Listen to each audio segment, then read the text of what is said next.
from Tangerine Dream management reach out to congratulate what you were doing, or on the other I hand, sue you because we're so no, close? neither. I met. The I latter. was.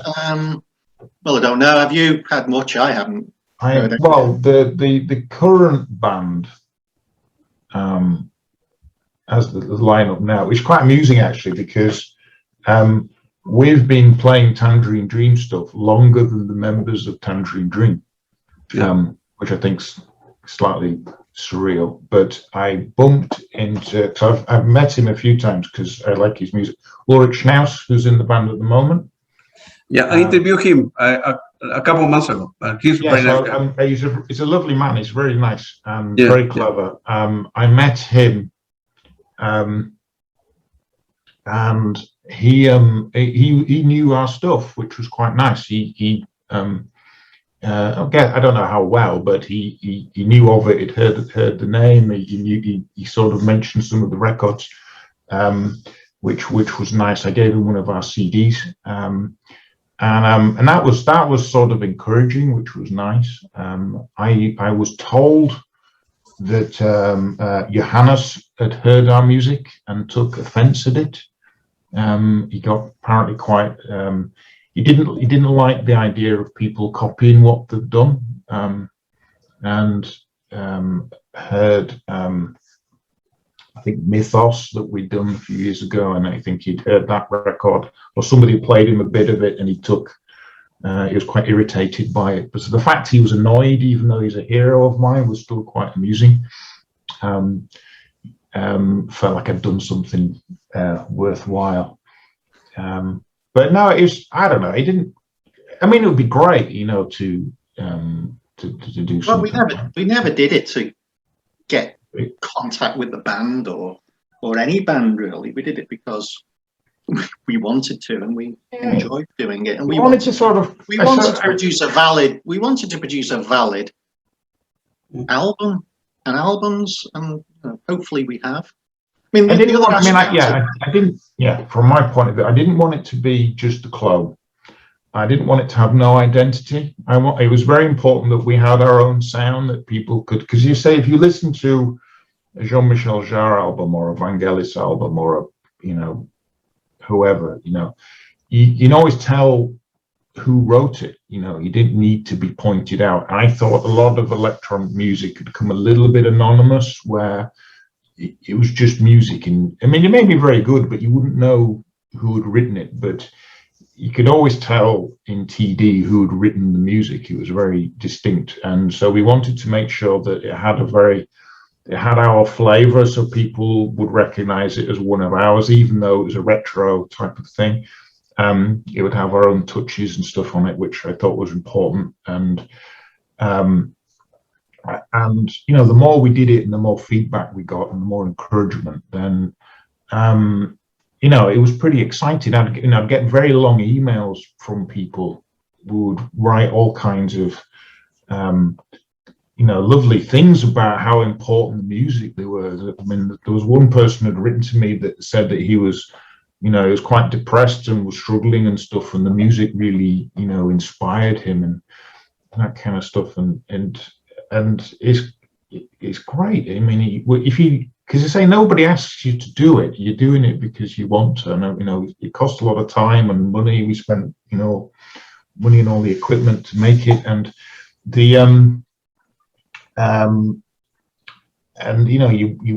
you put everything into it, and then when somebody says that they enjoyed it, and it's really, even if it's just one person, it makes it all totally worthwhile. I think it's yeah.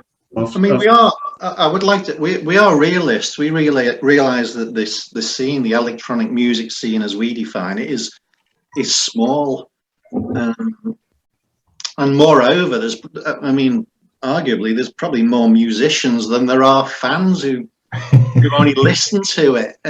So because the equipment is become far more accessible, especially more recently with some of the equipment coming out from Behringer, who are creating some of the classics for amazing prices.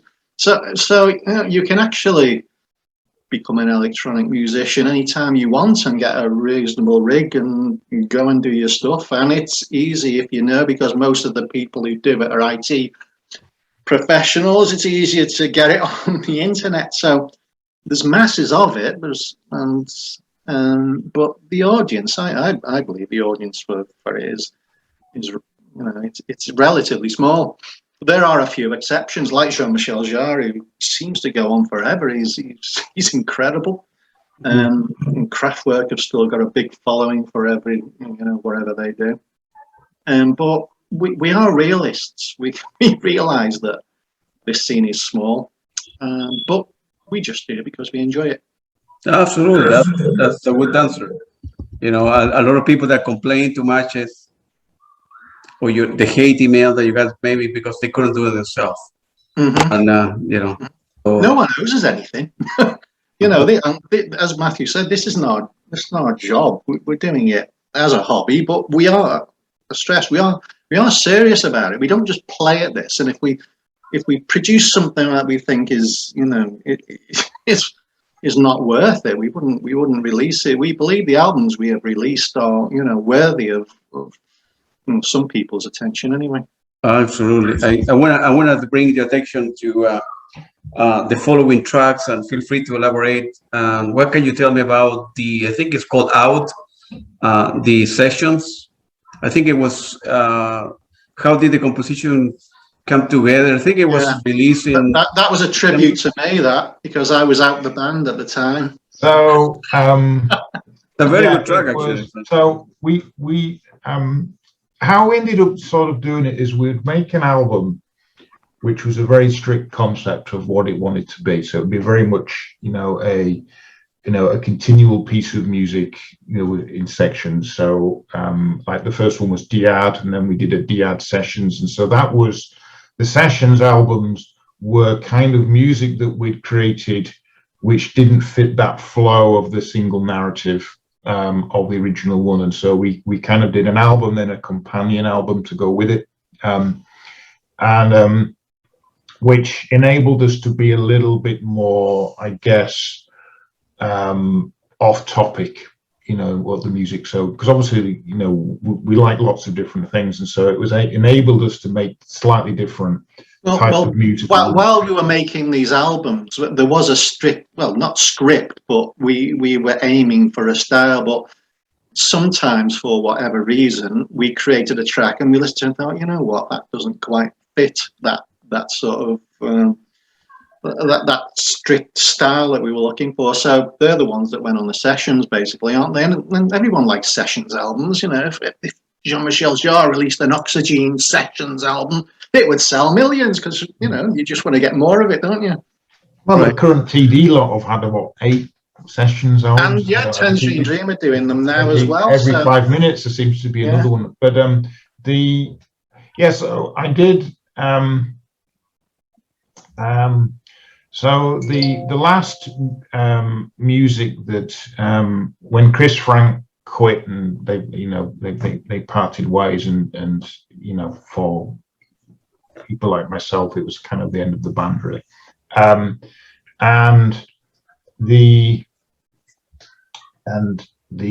So came up with the idea of this, the title Out the Way We Came In. And so it was based around the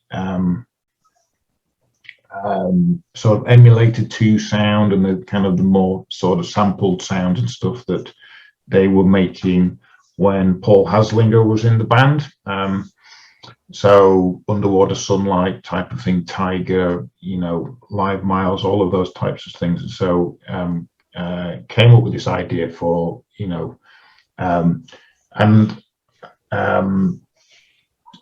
so I ended up creating 2 records worth of material of stuff that kind of fit that thing, and so we ended up with bits and pieces that was probably all the way back to things like Exit and that kind of stuff like that. But they made an awful lot of soundtrack music, things like Risky Business and and Thief and all of this sort of. They made some fabulous music scores, and and so it was a bit of a sort of rather than like a live band type thing, it was a bit of an homage to that. So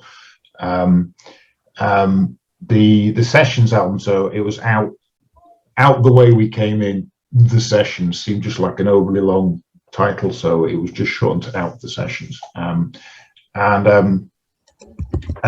so that's got, a lot of the sort of the sounds and things which came out in, so it's got things like the DX7 slap bass, and bought quite a few keyboards and things that had those sounds on them to recreate them. So but it was that one is kind of, its tunes that didn't really fit, so it had stuff that was very sequency and not much melody as such, very layered sequence of stuff that they did. It had a track which sounded a little bit like the Alchemy of the Heart, which was one of the ones they did, which was very piano based one. It builds up and things like that. And so yeah, it was sort of trying to kind of have that final thing, really, that swan song music, that when Chris Frank decided he'd had enough and walked Isn't that away. the one with the black hole on the cover? Yeah, I thought Out the Way They Came In was related to that as well. Am I reading too much into that? Yeah, it was all, that was where the title had come from. It was when they managed to get the first, they imaged a black hole, didn't they? First photograph of a black hole, which was and it was so they did so I mean, the artwork we do on records are always a little bit cheeky, and they're either kind of a nod to a particular album or a bootleg or whatever. So all the artworks, there's loads of references and things on the artworks, and more often than not, they're not, people don't spot them, but it's quite so they did an album called Exit 1981, which obviously has the sun on it and a particular the graphics around it. So I took this NASA photograph of the black hole and then created the kind of Exit fonts and everything around it, so it sort of fit it. And then I could have just called it Entrance or Exodus or something, I don't know, but it was just I thought Out the Way We Came In was just a little bit more amusing. So absolutely. So that's where it came from. So it wasn't a Led Zeppelin homage in Through the Outdoor. No, Not that one. Not that one. There's no porcupine tree. Just to clarify that, because some people thought it was. Yeah, the other album is pretty good. Also, is called, I think, Changing Landscapes. I really like that one as well. I do as well. Yeah. So because I'm not on that one either. So Changing Landscapes was is a solo one of mine. So what happened was that we'd worked on an album called Catharsis, which was and sort of a 1976, 77 type of 77 album, which was April 77, actually. Very Let's be specific here. It was a monster of a record to create, and it was quite difficult. But loved it to bits. Now, when it was finished, we sort of decided to have a little bit of a break and that kind of stuff from what we were doing. Now, I'd accumulated quite a lot of tunes, bits of music which I'd written throughout the whole period of being involved in Perge. So they just didn't fit on anything. They're just ones that I'd written for whatever reason, just on my own. And I thought that I had nearly an album's worth of music. It'd be nice to sort of make a bit of a kind of a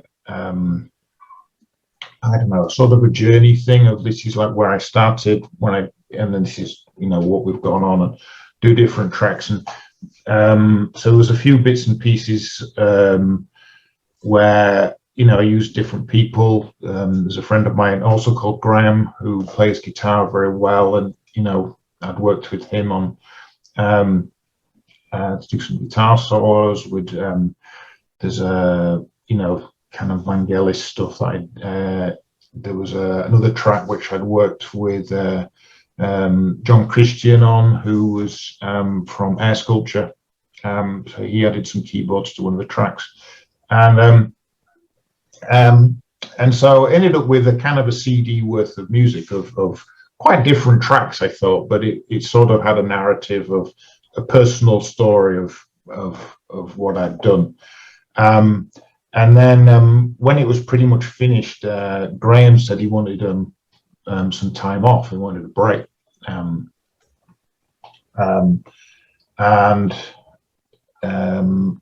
it was, yeah, it wasn't clear at that point how long it was going to be for. You know, we hadn't fallen out or anything. Specify, you know. He just wanted a bit of space. Time flies, doesn't it, when you're enjoying yourself? And so I thought, I thought maybe it could be a bit of a swan song type of record again. If we have parted ways, what do we do? So there was. So I thought what I would do is to make it more of a statement. I would make it a double record, double CD, and put on. So there was 2 tracks on there which we'd worked on, which hadn't been finished, so I put those together, and then I added sort of 2 tracks in the same sort of style, so very sort of sequencer based, and then that kind of made up this big track, side 2, which was so it became a bit of a it was quite different. Yeah, it became a very complicated record again, and very overblown, because it was, you know, 2 full CDs. And there wasn't the bonus tracks that couldn't even fit on the 2 CDs. Yeah, so, and then there was a few other bits which were made on the download, and so I had I had them pressed onto CD, so that cost me thousands of pounds to have them printed on CDs, and yeah, nobody bought it. Well, I need to come back, don't I? So I ended up with just boxes and boxes of this damn album that I couldn't do. What you should have done, Matthew, is what I've always said. You need to do them in different coloured vinyl CDs. Yeah. With different labels and number them as well. That always sells. Yeah. On a serious note, that's something that we, again, going back to the Tangerine Dream bootlegs, the bootleggers knew that if you do very limited editions of different coloured vinyl, they become even more collectible. In fact, people buy then multiple copies of the same thing just to get all the variations. So we sort of took this theme, and quite a few of our CDs, if we press 200, there'd be 51 colour, 30 the other, 20 the other, 10 the other, and yeah, people love these, and people did. Order a full set. Are you guys? So you're doing instead of going to a record label, you're doing self-releases, and how are the sales in Bandcamp? Yeah, everything's self-published on Bandcamp. We have been approached once or twice for doing some, you know, having it on a label, but I don't think it would benefit that much. We have, thankfully, we've been able to generate quite a good following. It's the you know, if a new album comes out, it generally sells quite well. Quickly. And there's people always emailing me saying, when there's a new record, I need a new record. Make one now. Then they tell you how you should make it as well, what it should sound like. Which we like, you know, that Force Majeure album, that must be our top request, mustn't it? Yeah, so there's a few times we've been approached, but we haven't really taken it up, because it's all on Bandcamp. We make a pretty good share of the music ourselves, and I think there's enough reach there. So Bandcamp is very good. I think they've been. It's a great platform.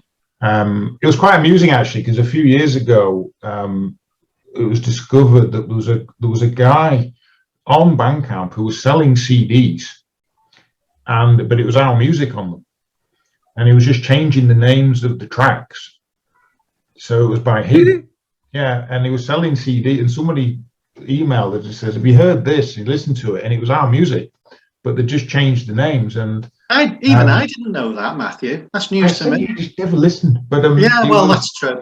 I think that's really cool. That and I just thought it was pretty good. That Claudio, you should be finding who this guy is and interviewing him next week.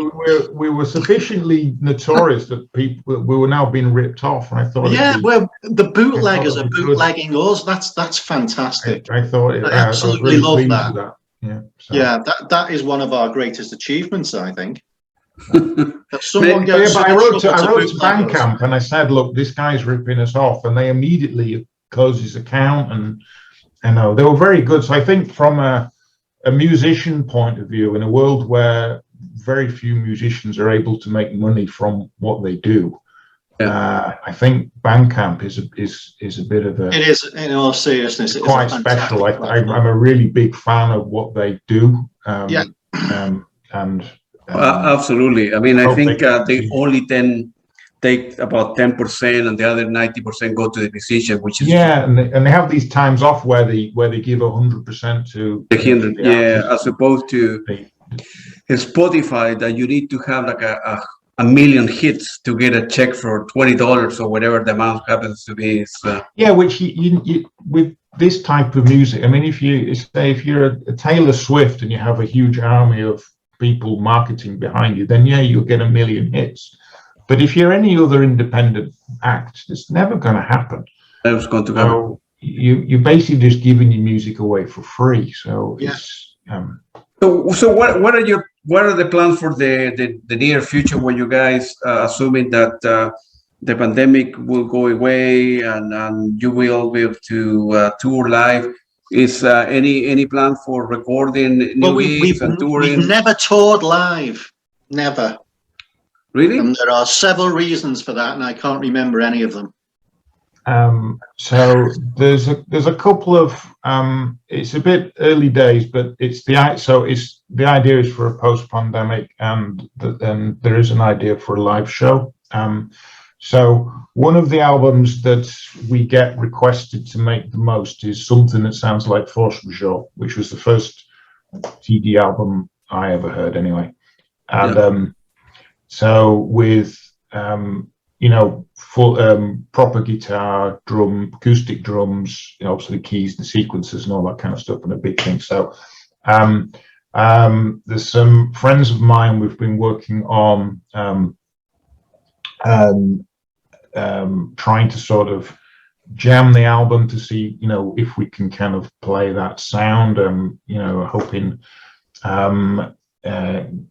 Graham contributes to the sequences and things on it again. And so the desire, because obviously the people that I've been speaking to are performing musicians that they play live, and so we thought it would be quite cool to see if we can find a venue and put on a proper concert, and then play essentially a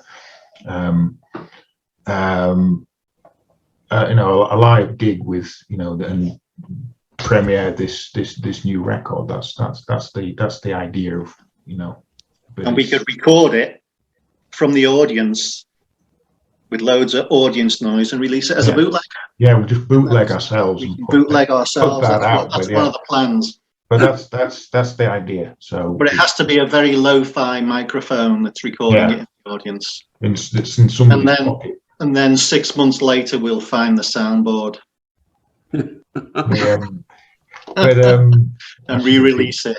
That's just a dig at me for remastering everything. But it's so that's the idea, to try and because that's the thing, is you don't want to keep repeating yourself. I don't think you want to sort of. I'm the sequencer guy. If you do, because their sound, a lot of electronic music people's sound changed because the equipment changed and they bought new stuff and they were able to do new things, and so every album sounded differently. But when you're sort of now looking backwards, you've got access to every sound that's ever existed. And you have to be sort of disciplined in, I'm going to make something in this particular sound and frame the work. And there is a sort of a worry sometimes that if I do another record, it'll sound like the last one we did or the one before or whatever, and trying to keep each one sounding different. So I think it's an obvious gap in in the back catalogue, our repertoire, with a big sort of that rock sound and have a real guitar sound, real drums, proper drummer and everything, not a virtual drummer and stuff like that, and have all of that stuff. And then I think if we've got a band that will have to record it in a studio, I think there's no reason then why we couldn't play it live. And I think that would be good fun, and I think that would be just take it up another notch for where we can do. And hopefully people want to come and see it, and it won't be like my Changing Landscapes where I'm sat in my own with nobody interested. I need to borrow a far bigger modular synthesizer though for that. Yeah. At least 9 cabinets, I would say. Yeah, just need all of that. So yeah, and lasers. We need lasers. Oh, I've got lasers. Everything is better with lasers. We know this, Matthew, don't we? Yeah, it's true. So the last question that I have, guys, feel free to mention Matthew's the Bandcamp website or your website, and so where our listener can buy your music, and feel free to mention the Bandcamp. So if you go to perge.bandcamp.com, everything we've done is on there. That includes my solo music as well. So it's everything is on that site. You can find us under Perge Music on Facebook. And that's pretty much it. And there's a lot of our stuff on YouTube as well. So you can find us on there as well.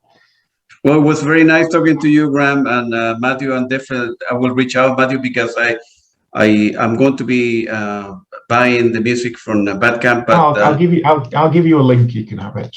But I want the physical CD so you can sign it and okay. I like physical. Yeah, okay. It's like reading a book in PDF format, or yeah, it's not the same. You want it, or turning the pages. For me, I like to turn the pages. Open the vinyl and seeing the picture. I'm old school, and I'm sure Matthew can sort you out. I'll sort you out. If you got any physical stock left. 1 or 2. Yeah. In all the boxes that you have, Matthew, on the you can buy that one. If you want to buy 1,000 copies, there's It was very nice talking to you guys. Keep up the good work, and thank you very much, man. I appreciate it. Claudio, it was great to speak to you. Thanks a lot. Thank you. Okay, take it easy. Thank you very much. Take care. Bye-bye. Bye now.